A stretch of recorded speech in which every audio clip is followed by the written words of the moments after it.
It's Friday, Feedback Friday, the feedbackiest day of the week. It's Feedback Friday. And I'm a little flushed. It's because I'm recording this late at night on Thursday. And I discovered there's a problem with the recording that I made earlier. And so I ran around and danced to get my energy back up because I'm really tired. And here I am. So this was it was a really good week in one-on-ones in Leanna Care sessions. People are doing the work and, they're making progress. And so I want to say I'm proud and humbled by all of you guys. I don't think I have a single client right now who isn't doing the work, one way or another, whether it's to change, spending habits or be happier or, overcome some pretty profound trauma. You guys are all bringing it. One person who has been extremely generous in terms of donated Leanna Care sessions for other people is in the hospital right now. And this guy, I don't know if I should say his name because I don't know if he'd want anybody to know. But I want to tell you a bit about him. This guy is kind and generous and caring and legitimately wants to help people. Like the fact that when he donates constantly and he doesn't want anything in response other than in exchange, just for people to be able to have someone to talk to. And so if anybody feels so inclined, leave him some well wishes in the comments. It was real fast. I was a little whoa when I found it. I think he's gonna be okay. But yeah, I'm please send well wishes if you so choose. Now onto the comments. Got a lot of thank you for doing that video this week. And I don't want it to just torn because do you guys mind if Feedback Fridays are just hug boxes sometimes, if it's just all good vibes? Because it was a lot of people going, I felt seen, I saw myself in it, I appreciate you saying what you did, so on and so forth. There were a few people who were critical. And I don't want to ignore that just because they're in the minority. But I can't do much with the comments. One person accused me of a leap in logic when I talked about the He-Man stuff. But they didn't elaborate. So I can't comment because, I can't make bricks without clay. So I have to sort of leave it there. I read it. I can't do much more with it. Somebody else said I lost all credibility because I said I just don't respond to TERFs. And maybe this person doesn't know what has happened to me at the hands of TERFs. Yes, the AP style guide says we're not supposed to say TERFs anymore, but I ain't calling them gender criticals, and they don't like transphobes. The AP did not give suggested language, so by TERFs, I do not mean all people who are confused regarding gender stuff. I mean the self-declared trans-exclusionary radical feminists, the people who are claiming that trans people are somehow a threat to women's spaces and women's sex-based rights. And these people, thanks to a call-out from J.K. Rowling, labeled me a pedophile apologist and then a pedophile. And the insidious thing, I won't get into the details, it doesn't matter.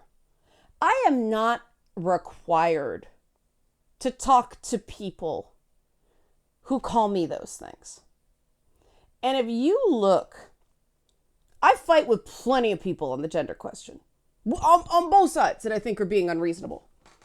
Now I got labeled a chaser, and people thought that was funny when I said, that's derogatory. You know what happened with the Hogwarts Legacy stuff, or maybe the commenter didn't. I don't know. But,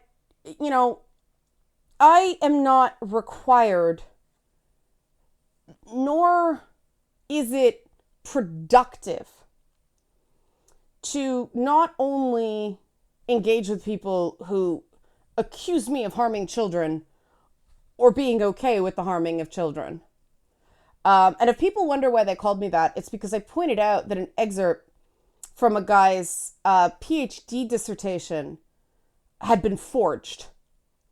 He did his research on pedophiles. It had been forged. And J.K. Rowling, among other people, circulated it.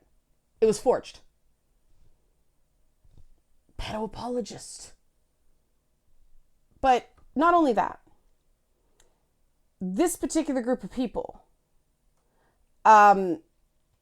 has a tendency to play the victim. And so there is no good that can come with engaging in that.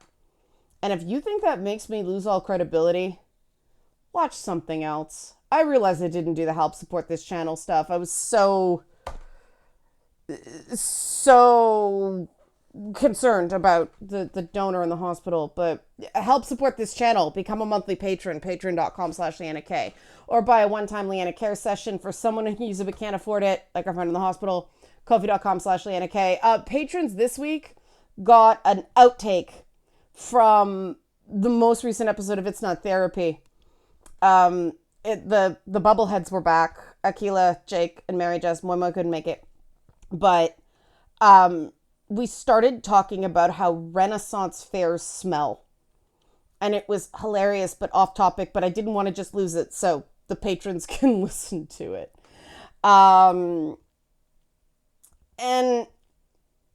stuff is going down in the world. And one person I talked to this week expressed concern about the fact that Rolling Stone brought back the specter of Gamergate. And I don't want to get into what happened back then. I do want to get into why I think that I don't know what to call them anymore, because again, like this Orwellian war of language means no one knows what to call things anymore. And I had multiple conversations where people asked me privately about non-binary terminology. And they were like, I'm so sorry. I hope this isn't offensive. And I'm like, why would you be asking a question? Why would asking a question be offensive? And they said, well, I asked a couple other people and they got mad at me. It's like, really? Like,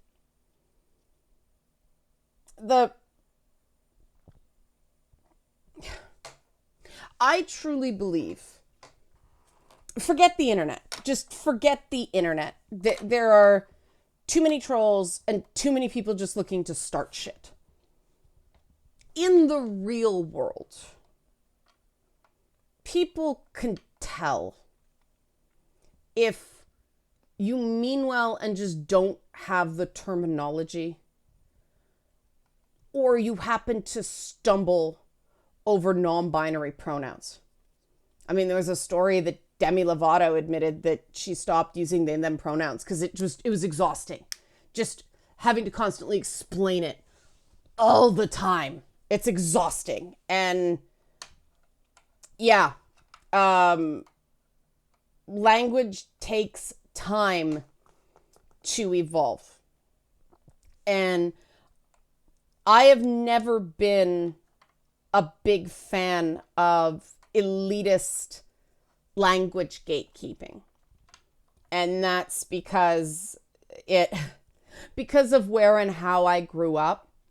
And I saw how not being able to talk proper affected Black and brown kids, who didn't have the benefit of college educated parents. And I was really fortunate to grow up in an extremely inclusive environment. How inclusive was it, may you ask? When I was in, we called it OAC back then. OAC Creative Writing. It was an advanced English course. It was an extra English credit. Another student wanted to write a creative writing piece in what's now known as African American Vernacular English.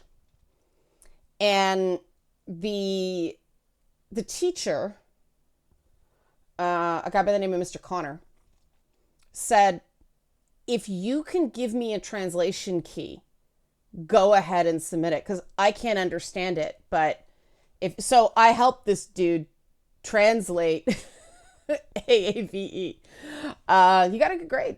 It was a good piece. This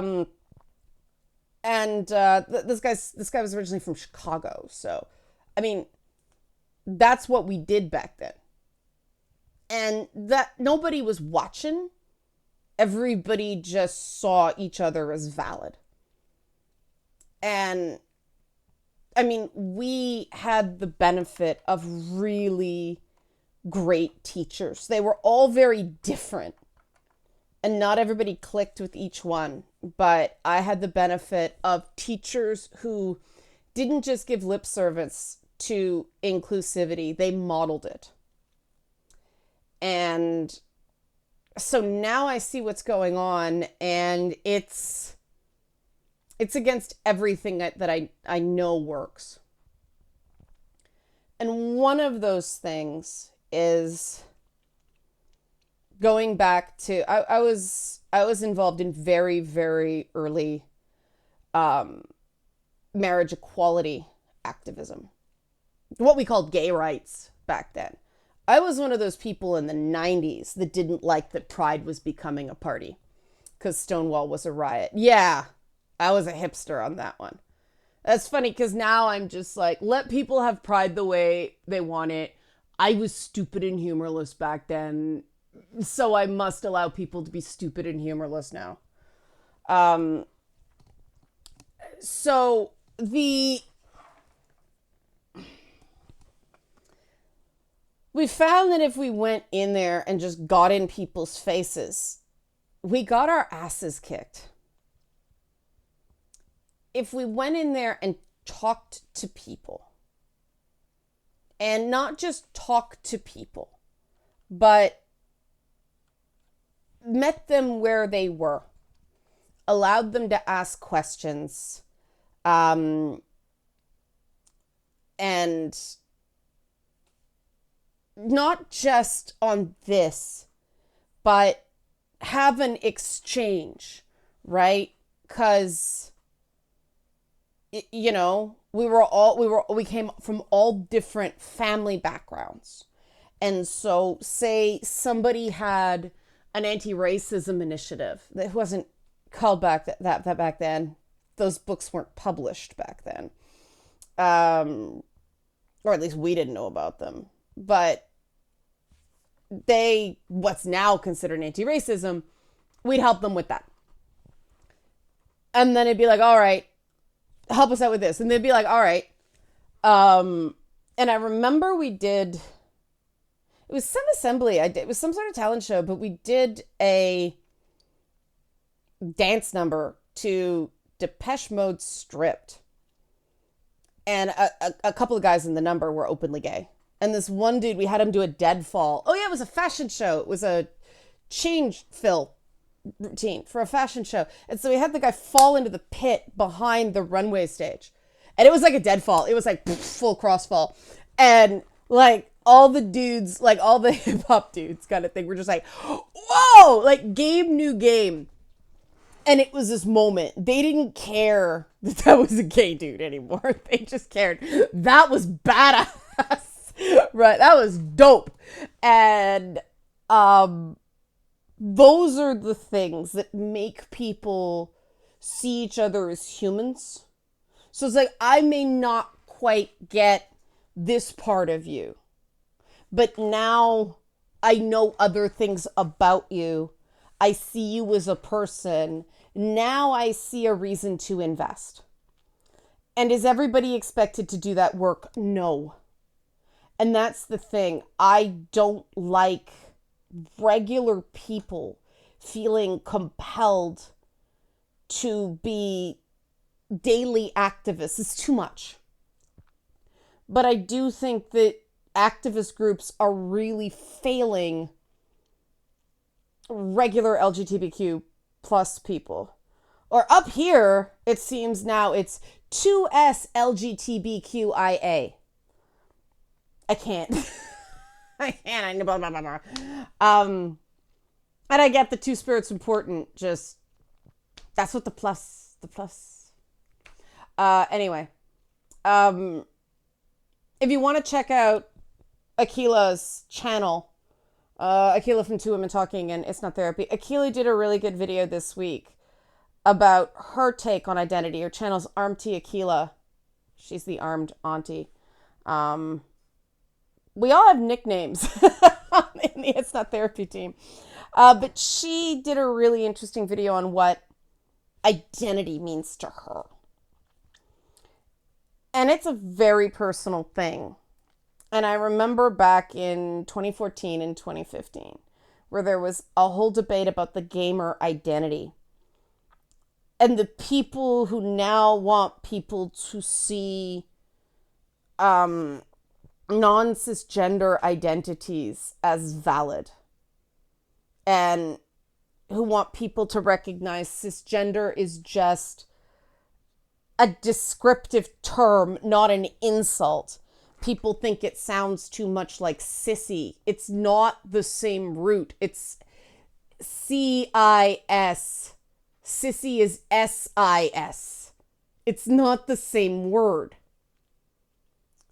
But people respond emotionally. That's the vast majority of people. One of the things I had to learn as a manager, and I was a manager real young. It was a trial by fire. One of the reasons I'm so tough sometimes on the people I mentor is because I had to learn the hard way, the embarrassing way, the painful way. I want to allow people to learn an easier way, because I screwed up a lot before I realized that logic doesn't work on most people. And it was really hard for me to pivot to emotional appeals because they're logical fallacies. And so it felt very manipulative. And it took me a while to realize you're not manipulating someone by meeting them where they are and speaking in a language they understand. Now, is it possible to be manipulative? Sure. But don't do that, and that's why I always say, I'm just here to present my perspective on things. I'm not looking to convert anybody. I don't know that I'm necessarily even looking to persuade people most of the time. But Akila talked on last night's It's Not Therapy. Links in the description box if you want to give it a listen. It was supposed to be on healthy conflict because of the workshop that's coming up at the end of the month. But it ended up being an accidental Pride Month episode. Because it turned out that everybody on the show was part of the rainbow. How does that happen by accident? Only in my world. And Akila talked about transitioning. And it is impossible to listen to that and not realize no one would go through this unless it was sincere and real. Because I have more than my share of trans clients, trans friends, trans colleagues. And this is a consistent thing that I've seen in every single one. They self-gaslight. They second guess themselves a lot because, and it's part of it, because they spent so many years fighting the truth. And I keep hearing the science isn't settled, the science isn't settled. That does not bring me to the same conclusion that it brings people who are anti-trans or insensitive in their questioning. What it says to me is that we have forgotten the first principles of life, liberty, and the pursuit of happiness. If an adult believes, and their doctors concur, that this is essential for their happiness, or this has a very good chance of making them happier, it is not, the burden of proof is on the people who want to deny them that. And we had an incident in Kelowna, BC, up here. And we are in a much better position than a lot of other places in terms of trans rights. So this rocked the country. A grandfather. Now, this gives you the wrong idea, because if you look at this guy, he's got biceps like it's ridiculous. Like, but he's the grandfather of one of the other kids who was at this track meet in Kelowna, BC. And there was a little girl with a pixie cut who was up on shot put. A 9-year-old girl. And this guy stopped the event by causing a disturbance. One thing led to another. He insisted on seeing a certificate that proved a 9-year-old's anatomical gender. And that was what he said he'd settle for instead of a genital inspection. And that's his version. I'm taking his version. I'm giving him maximum benefit of doubt. And that's still the story. When I was 9, I was at Daystrom Drive Public School at that point. I was in track, and it was co-ed. I ran the first leg of 4x100 meter relay. We actually won a meet once, because the guy who ran the last leg was really friggin' fast. So we just had to not suck too bad, and he was just like, whoa. But notice I said guy. Yeah. I ran track with boys, and I played sports with boys, played baseball with boys, played basketball with boys. Because there is no physical advantage when kids are 9.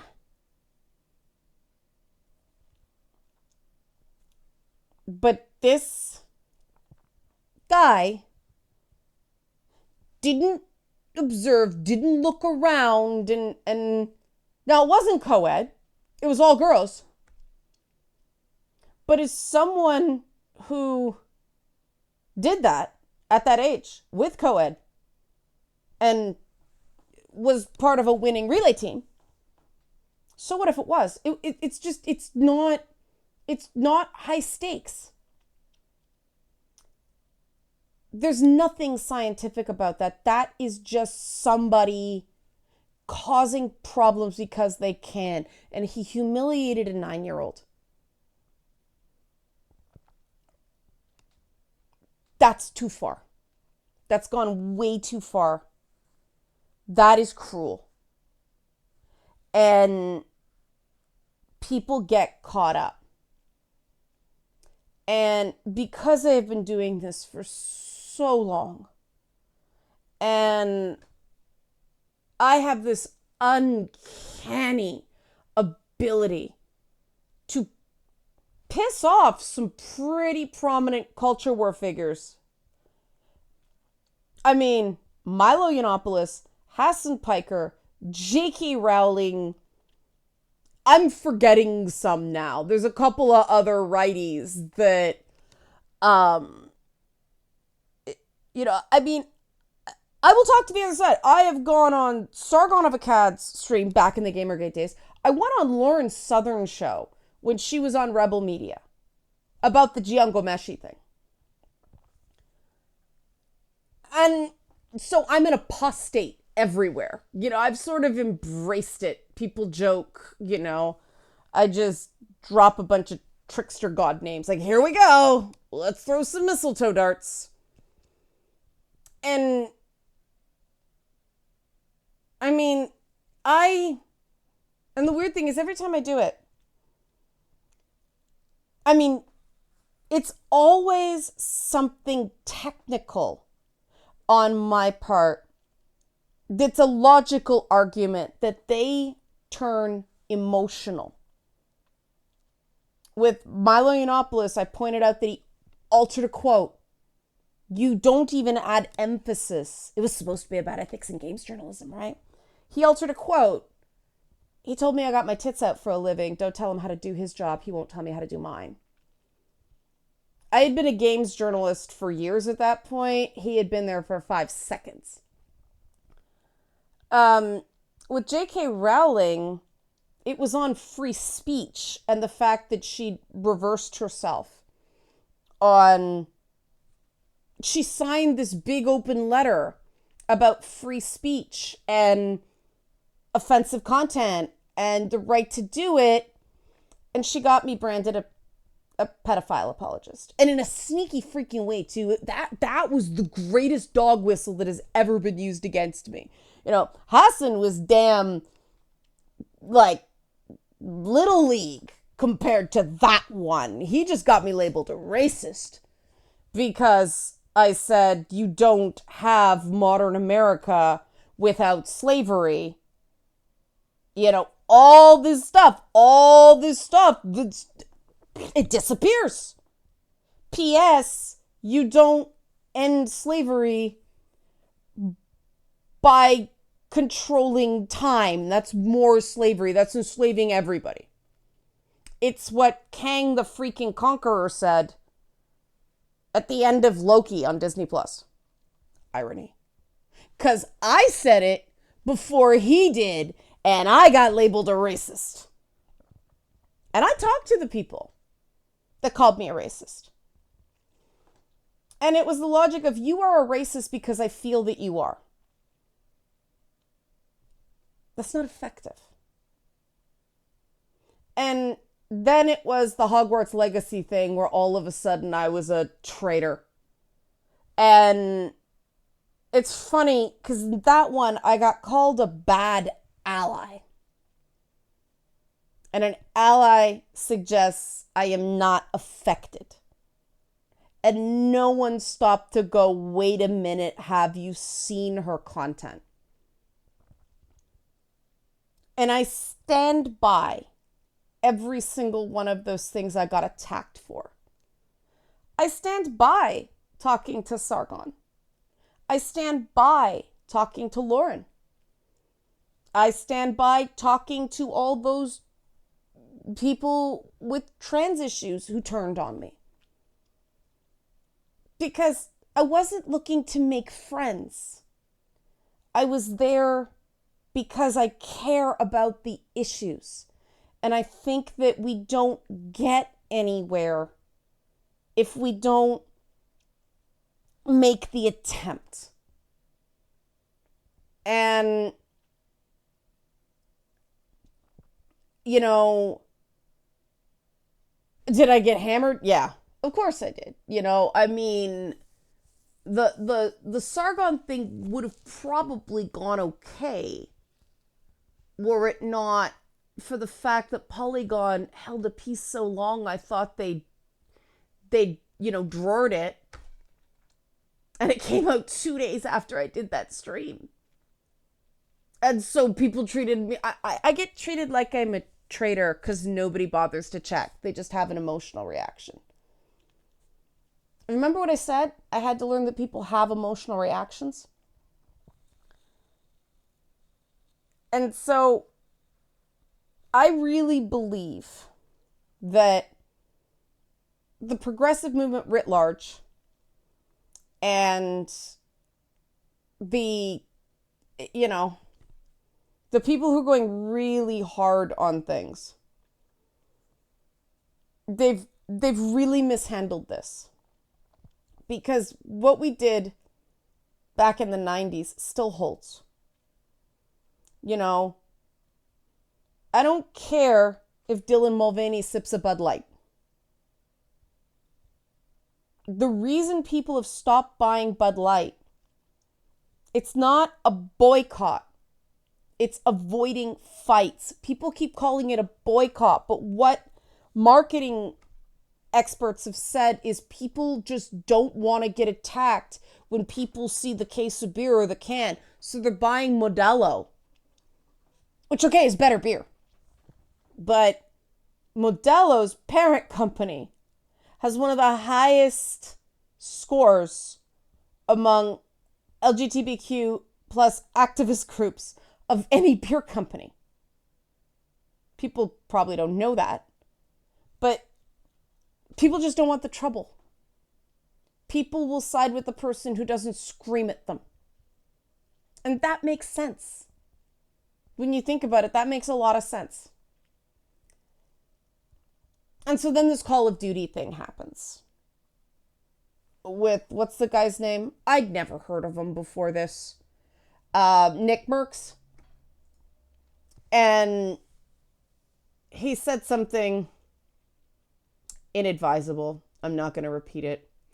Call of Duty pulls his skin from the store. He had a influencer skin, which is their right as a private company. Everybody gets into an uproar about it. And as somebody who has lost work and lost opportunities because I got branded too polarizing, it sucks. But,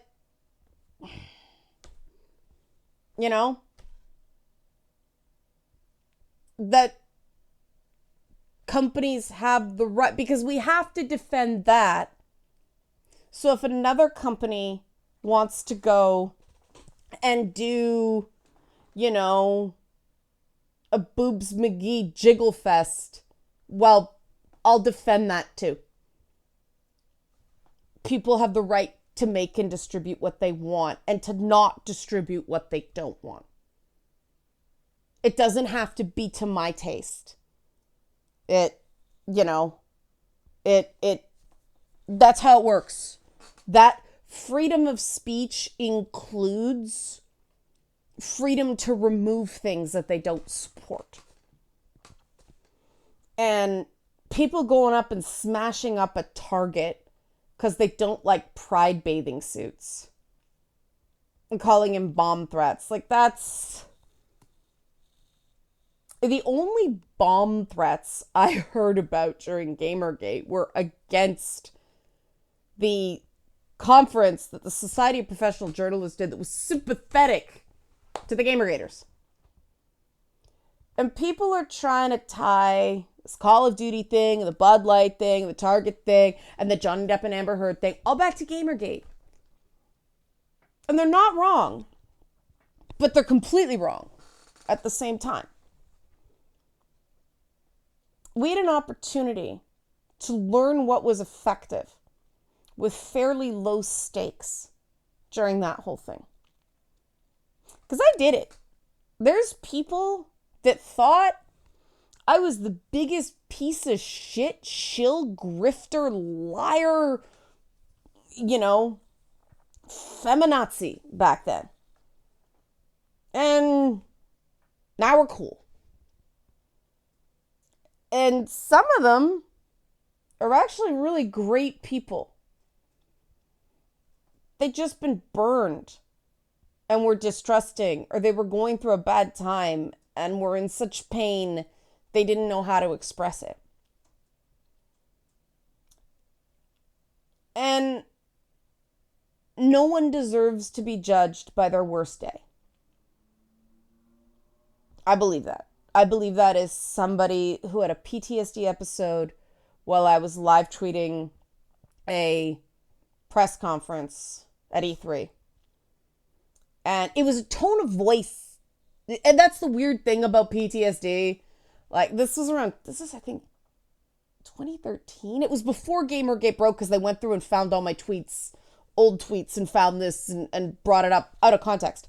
But it was I got diagnosed in early 2013, and it would have been that summer that it happened. So I was not okay. I don't want to be judged forever by that. So I'm not going to judge other people by that. And it was one of those things that what I said was technically true, but it doesn't matter anymore. If I had been in a more subtle place, I probably wouldn't have said it. And so I'm not going to judge anybody, by one statement. And that makes you pretty unpopular in certain portions of the internet. And I don't care. That was the lesson we should have taken. That you have to reward better behavior instead of just punishing bad stuff or functioning on a paradigm of collective blame. Because remember I said during the Hogwarts Legacy thing, if you treat spoilers as activism, it can be done to you too. So, people spoiled the Horizon Forbidden West DLC and they did it gleefully. I've been doing this a long time. I can see the trains coming. People don't listen. I'm always the bad guy. This is why I embrace trickster figures in mythology. But I can say I tried. And people who are on the early days of a movement don't tend to get credit. Because it's the people, Joe Biden came out in favor of gay marriage, same-sex marriage, just at the right time. He did it just before it was safe. And I give him credit because he was the weather balloon for Obama. It could have blown up in his face. But they tested it with him, and then Obama was like, oh, I've had a change of heart. I've evolved. But Biden did it first, and I give him credit for that. But yeah, that was normie early. Not when it's really hard. You don't get any credit when it's really hard. But it's the right thing to do. And the right thing to do in the early days is often not popular. But people do remember. You don't make any money off of it. But people remember. People know you have integrity. And that it doesn't make you any money. But it's great for your mental health. Integrity is great for feeling solid when things get rough. And all we have to do is set boundaries. Don't call me names. Don't say this thing. If somebody's just mad, they'll go, all right, I'm sorry, and you can have a discussion. We need outlets for discussion. And social media, there's no good place to have these discussions on social media, because Twitter structurally is the best, but it's a shit show right now. Instagram, you can't have conversations on Instagram. There's no back and forth the way there is on Twitter. Facebook is, ugh, God, I keep trying to go back on Facebook. I can't. I can't on Facebook. And, TikTok, no. It's not. It's a video service. And so we have to have discussions this way. Um is there an interest in having events where people can come up and just talk about difficult subjects? Um Let me know. That's my question to you guys. Because I know a lot of people care very much about these issues. I know a lot of people feel really muzzled. And then when they tell me their concern, it's like, that's not hateful. That's confused, you know? And a lot of it stems, I've found, is people were bullied when they were young. And so they have a real sensitivity to feeling forced to do things before they feel like it's what they want to do. And that's really understandable. It's too bad that an issue that affects a very vulnerable minority has become a flashpoint with that, because that's a right versus right thing instead of a right versus wrong. Trans people deserve to not feel demeaned every day of their lives. People have the right to be able to catch up and understand it and not feel like they're going to get branded a bigot because they slip up on a non-binary pronoun. Any workable solution has to include both those groups. And not guys that humiliate 9-year-olds at a track meet. Hopefully we can all agree on that. Let me know. Is there because we could do that. That's fairly easy. How we'd make it work is a discussion, but I'm curious. Help support this channel. Become a monthly patron, patreon.com/LeannaK, or buy a one-time Leanna Care session for someone who can use it but can't afford it, Ko-fi.com/LeannaK. Best wishes, get well soon to the supporter who's in the hospital. Thanks for watching, and I didn't have this ready. Have a great weekend.